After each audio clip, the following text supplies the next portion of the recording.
Hello Indian aspirants. आज हम चर्चा करने जा रहे हैं फॉरेन अटैक्स जो भारत में हुए पर्शिया से और अलेक्जेंडर का अटैक। मैं क्षमा चाहूँगा, मैंने पिछले वीडियो के जो कंटेंट था उसमें आपको पर्शियन अटैक और अलेक्जेंडर अटैक के बारे में बताने को कहा था, मगर उस वीडियो में नहीं था। वो बाई मिस्टेक मुझसे लग गया था उस कंटेंट में, प्लीज़ मुझे क्षमा करें। आज हम विस्तार से इन दोनों अटैक्स के बारे में जानेंगे। पर्शिया, जिसे हम वर्तमान में ईरान कहते हैं, वहाँ से जो अटैक हुआ था भारत पर बिम्बिसार के काल में और अन्य बाद के कालों में, और उसके बाद हम जानेंगे अलेक्जेंडर का अटैक जो भारत पर हुआ था। चलिए आगे बढ़ते हैं। उससे पहले आप मेरे चैनल को सब्सक्राइब करें, बेल आइकन दबाएं, जिससे आगे जो भी नोटिफिकेशंस, वीडियो, शॉर्ट्स आएंगे उन सब के बारे में आपको जानकारी मिल सके। चलिए अब आगे बढ़ते हैं। सबसे पहले पढ़ते हैं किसके बारे में, पर्शियन अटैक के बारे में। बिम्बिसार, जो कि मगध का रूलर था और हरण्यक वंश का संस्थापक था, उसके समय काल में भारत के उत्तर पश्चिम क्षेत्र पर सबसे पहला आक्रमण हुआ था पर्शिया से, जो कि किया था पर्शिया के शासक साइरस ने। उस समय पर्शिया को अखमेनिड डायनेस्टी, जैसे भारत में अलग अलग, मगध में अलग अलग डायनेस्टी थी, एक नीलंदन डायनेस्टी, मौर्य डायनेस्टी, उसी तरीके से पर्शिया में उस समय अखमेनिड डायनेस्टी का रूल था, जिसका शासक था साइरस, जिसने भारत के उत्तर पश्चिम क्षेत्र पर अटैक करके भारत के जो उत्तर पश्चिम के दो महाजनपद थे, कंबोज और गांधार, उन पर अपना कब्जा कर लिया। उसके बाद जो साइरस का नाती था, ग्रैंड सन डेरियस प्रथम, उसने पुनः भारत पर अटैक किया और भारत के आंतरिक क्षेत्र, जिसमें पंजाब और सिंध आता है, पंजाब जो भारत का और पाकिस्तान का पंजाब मिला के, जो सिंध क्षेत्र जो कि आज के समय पाकिस्तान में है, इन दोनों क्षेत्रों पर साइरस के ग्रैंडसन डारियस प्रथम ने कब्जा कर लिया। और फिर उसके बाद उसका उत्तराधिकारी है डारियस का जक्सीस। जक्सीस ने कंबोज, गांधार, पंजाब, सिंध, इन चारों क्षेत्रों के जो भारतीय सैनिक थे उनको अपनी सेना में शामिल किया और उनके द्वारा कई सारे क्षेत्रों को जीता। और आपको एक देखने को मिलेगी एक चीज़, एक मूवी है जो कि हॉलीवुड में बनी है, 300 के नाम से, जिसमें जक्सीस और ग्रीस की लड़ाई दिखाई गई है। उस ग्रीस की लड़ाई में भी भारतीय सैनिकों का यूज़ किया गया है, क्योंकि पंजाब, सिंध, गांधार और कंबोज से लाए गए थे, लिए गए थे, अपनी सेना में शामिल किए गए थे। तो जक्सीस जो था उसने भारत पर अटैक करने के बारे में सोचा, परंतु वह जो ग्रीस से लड़ाई हार गया, जिसके चलते उसने भारत पर अटैक करने का अपना जो मंसूबा था उसको त्याग दिया। अगर आपको जक्सीस की और ग्रीस की लड़ाई देखनी है तो एक सबसे अच्छी मूवी आपको बता रहा हूँ, 300, उसको देखिए। उसमें जो ग्रीस के सैनिक हैं, जिनको स्पार्टन्स कहते हैं, 300 स्पार्टन्स और जक्सीस, इन दोनों की लड़ाई है उसमें, काफ़ी अच्छे से दिखाया गया, आप देख लीजिएगा उसको। उसमें यहाँ तक कि हाथियों का प्रयोग भी किया गया, जो कि हाथी उस समय पर पर्शिया में नहीं थे, ना ही ग्रीस में थे, वो हाथी भारत से ही गए थे।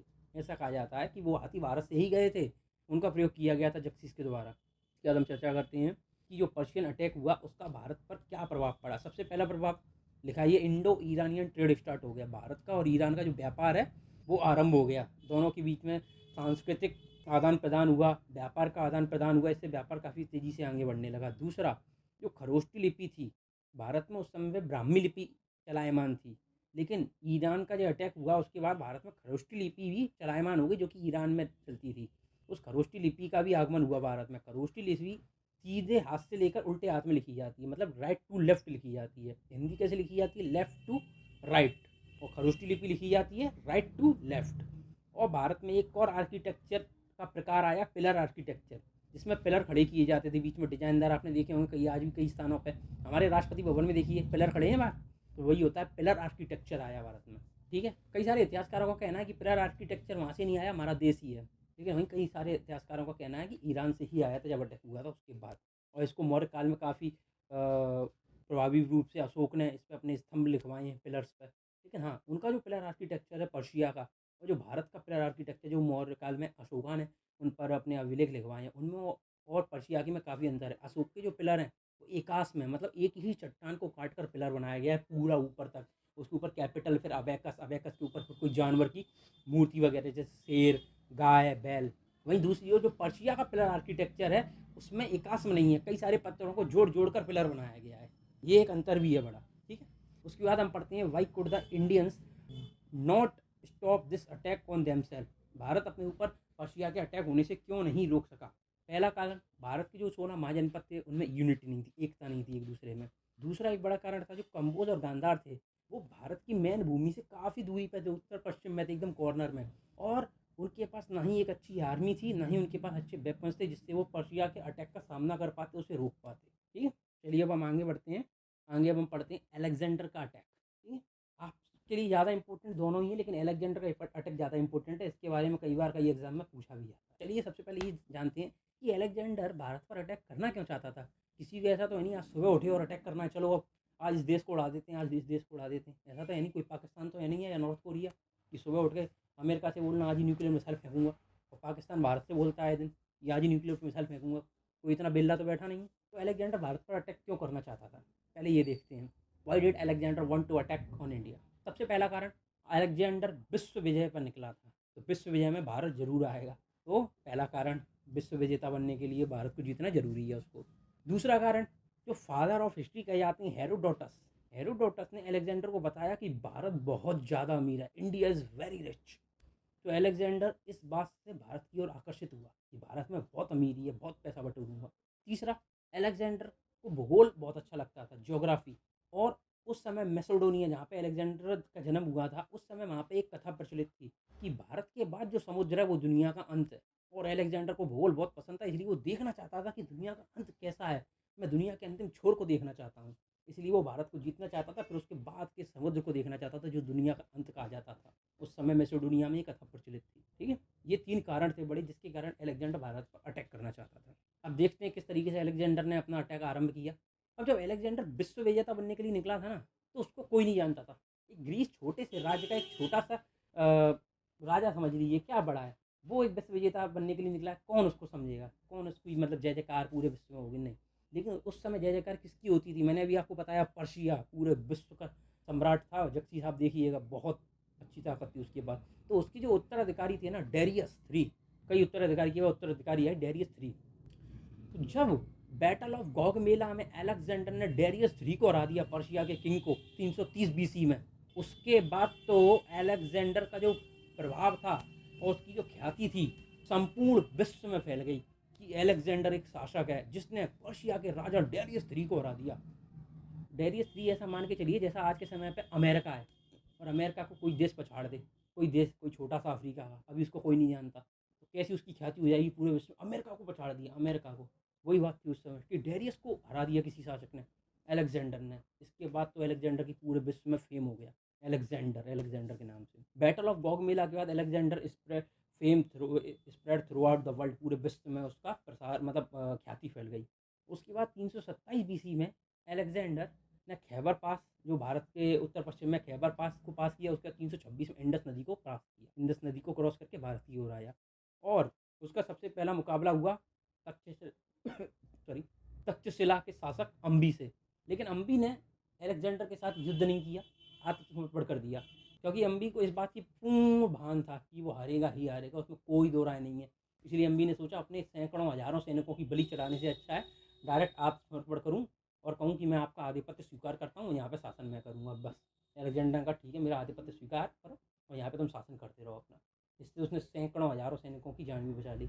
फिर उसके बाद उसका सामना हुआ अम्बी के बाद पोरस से, जो कि झेलम और चेनाब जो नदी थी उन दोनों के बीच का शासक था। तो फिर पोरस जो था उसने अलेक्जेंडर के साथ युद्ध किया, उसने आत्मसमर्पण करने से मना कर दिया। तो अलेक्जेंडर और पोरस के बीच युद्ध हुआ, जिस युद्ध को कहते हैं हम बैटल ऑफ हाइडाफेसिस। अब इसमें पोरस काफ़ी वीरता से लड़ा, जिस वीरता से पोरस लड़ा, अंत में पोरस हार गया अलेक्जेंडर से। तब अलेक्जेंडर ने पोरस को बुलाया कि बताओ तुम्हारे साथ क्या किया जाए। तो पोरस ने एकदम साहस के साथ जवाब दिया, जो एक शासक दूसरे शासक के साथ करता है वही आप मेरे साथ करें। अलेक्जेंडर इस बात से बहुत खुश हो गया और उसने उसको अपने गले से लगा लिया और कहा कि मैंने तुम जैसा साहसी शासक नहीं देखा, मैं अब तक लड़ते हुए आया लेकिन तुम एक साहसी शासक मिले मेरे को। क्योंकि अलेक्जेंडर को मृत्यु से डर नहीं लगा, उसने साफ कह दिया जो एक शासक दूसरे शासक के साथ करता है वही तुम मेरे साथ करो। तो उसने अलेक्जेंडर ने पोरस को उसका सारा राज्य लौटा दिया और अपने एक मित्र के रूप में उससे वार्ता करना आरंभ किया। जैसे अम्बी से वो एक राजा के रूप में वार्ता कर रहा था, वहीं पोरस से एक मित्र के रूप में वार्ता कर रहा था। अब उसके बाद अलेक्जेंडर भारत से चला गया और उसने जो भी क्षेत्र जीते थे अपने आज तक ग्री इस भारतीय क्षेत्र में, उनको 3 भागों में बाँट दिया और अपने 3-3 गवर्नर को दे दिया। जिसमें से एक भाग आपको पता होगा जो भारत के एकदम किनारे से लगा था, अफ़गानिस्तान का भाग, और कुछ भारत का हिस्सा इसको सेल्यूकस निकेटर को दिया था, जिसके बारे में बाद में पढ़ेंगे कि उसकी पुत्री हेलेन का विवाह चंद्रगुप्त मौर्य से हुआ था, उसको मौर्यन डायनेस्टी के अंतर्गत पढ़ेंगे। अब हम आगे बढ़ते हैं और देखते हैं कि अलेक्जेंडर भारत से क्यों चला गया, क्यों वो भारत के आंतरिक भाग में नहीं आया, पंजाब, सिंध, हरियाणा, राजस्थान, गुजरात, मगध, इन सभी क्षेत्रों में उसने अटैक क्यों नहीं किया, क्यों वो इन सबको छोड़कर चला गया? इसका सबसे पहला कारण यहाँ पे लिखा है, अलेक्जेंडर की जो आर्मी थी वो पिछले 10 सालों से युद्ध लगातार निरंतर करती हुई जा रही थी, वह बहुत थक चुकी थी, अब उसको अपने घर की याद आ रही थी, इसलिए आर्मी ने साफ मना कर दिया कि अब हम नहीं युद्ध कर सकते, हम बहुत ज़्यादा थक चुके हैं और हमें अपनी फैमिली की याद आ रही है। दूसरा कारण, भारत में उस समय का शासक था धनानंद, मगध का शासक धनानंद था। चाहे धनानंद पियक्कड़ था एकदम का, दरुअल जो आज के समय पे कहते हैं, दरुअल था। लेकिन उसका जो पूर्वज थे महापद्मानंद, वह बहुत ज़्यादा साहसी शासक था। उसने भारत में अपना संपूर्ण भारत में परचम लहराया था, सभी शासकों को, अधिकांश शासकों को हराकर। तो उसकी जो वॉर स्टोरीज़ थी, जब इन लोगों ने अलेक्जेंडर के सैनिकों ने जीता तो उसकी भारत को जीतने के बाद उसकी वॉर स्टोरीज सुनी महापद्मानंद की, तो लोगों को काफ़ी डर लगा कि यहाँ पर इतना साहसी शासक था और अभी भी उसके उत्तराधिकारी शासन कर रहे हैं, और उनके पास हजारों की नहीं लाखों की सेना है उनके पास, धनानंद के पास, और हजारों में हाथी हैं उसके पास। तो इससे उनका मोराल एकदम डाउन हो गया, मानो धरती के अंदर घुस गया। एकदम इतना मोराल डाउन हो गया, उन्होंने कहा हम नहीं लड़ेंगे, इससे इतना ज़्यादा डर गए, वो खौफ ज़्यादा हो गए। क्यों? हाथियों से इसलिए खौफ ज़्यादा हो गए, वो डेरियस की जो सेना थी उसमें हाथियों से लड़के आ चुके थे, उसमें चुनिंदा हाथी थे, 10, 20, 50। लेकिन यहाँ पे धनानंद के पास तो हजारों हाथी थे। इनने कहा मत 10, 20 ने तो हवा टाइट कर दी, यहाँ हजारों तो खत्म छोड़ेंगे ही नहीं बिल्कुल हमको। उन्होंने कहा हम नहीं लड़ेंगे, बिल्कुल हम नहीं लड़ेंगे। सैनिकों ने, जब सैनिक लड़ेंगे ही नहीं तो क्या शासक अकेले जाएगा तलवार लेके, कैद कर लिया जाएगा फालतू। और तीसरा बड़ा कारण था कि अलेक्जेंडर को भारत का जो मौसम था वह अच्छा नहीं लग रहा था, राज नहीं आ रहा था, क्योंकि भारत ग्रीस का जो मौसम है ठंडा है थोड़ा सा, वहीं भारत के मौसम में बदलाव आता रहता है, हर 3 महीने में बदलाव आएगा, हर 3 महीने में बदलाव आएगा। और जब अलेक्जेंडर आया तब तो मानसून भी आ चुका था, लगातार बरसात पे बरसात हो रही, कीचड़ भर रहा था हर जगह पे, कीड़े मकोड़े आने लगे थे। अलेक्जेंडर को बिल्कुल पसंद नहीं आई ये चीज़ें, और उनमें से किसी कीड़े ने अलेक्जेंडर को खा भी लिया, क्योंकि जब वो लौट रहा था तो अपने घर तक लौट नहीं पाया था, बेबी लॉन में उसकी मृत्यु हो गई थी, क्योंकि किसी कीड़े ने उसको खा लिया था, जिससे उसमें बीमार हो गया, अत्यधिक बीमार हो गया, उसकी मृत्यु हो गई। ठीक, ये था अलेक्जेंडर का इतिहास। अब हम पढ़ते हैं अलेक्जेंडर ने जो अटैक किया उससे भारत पर क्या प्रभाव पड़ा। पहला प्रभाव, इंडो यूरोपियन ट्रेड स्टार्ट हो गया, ट्रेड व्यापार, भारत और यूरोप का व्यापार काफ़ी तेज़ी से आरंभ हो गया, दोनों में आदान प्रदान होने लगा वस्तुओं का, जिससे ट्रेड आरंभ हुआ। दूसरा, जो गांधार आर्ट थी, गांधार आर्ट का प्रवेश हो गया भारत में। गांधार आर्ट कुषाण काल में, उत्तर मौर्य काल का जो उत्तर मौर्य काल आएगा उसमें Indo Greek, into Greek, Parthians तक, उसके बाद कुषाण आएंगे। कुषाण काल में गांधार आर्ट अपने चरम पर पहुंच जाएगी, जिसका शासक कनिष्क था। और भारत के सभी जो क्षेत्र थे, महाजनपद थे, उनके बीच में एक बात घर कर गई कि हमको एक होना पड़ेगा, अगर हम एक नहीं होंगे तो हम पर भारतीय अटैक इसी तरीके से होते रहेंगे। और इस प्रक्रिया को आरंभ किया चाणक्य ने, चंद्रगुप्त मौर्य के द्वारा, और पूरे भारत को जीतने का कार्य आरंभ किया चंद्रगुप्त मौर्य ने, जीत के पूरे भारत को एक किया उसने। और फिर अशोक ने इस एकता को आगे बढ़ाते हुए चरम स्तर पर पहुंचा दिया। फिर आप पढ़ेंगे मौर्य काल में अशोक ने क्या क्या धम्म नीति, अन्य प्रकार की नीतियाँ अपनाई, और इस प्रकार अखंड भारत की नींव रखी गई।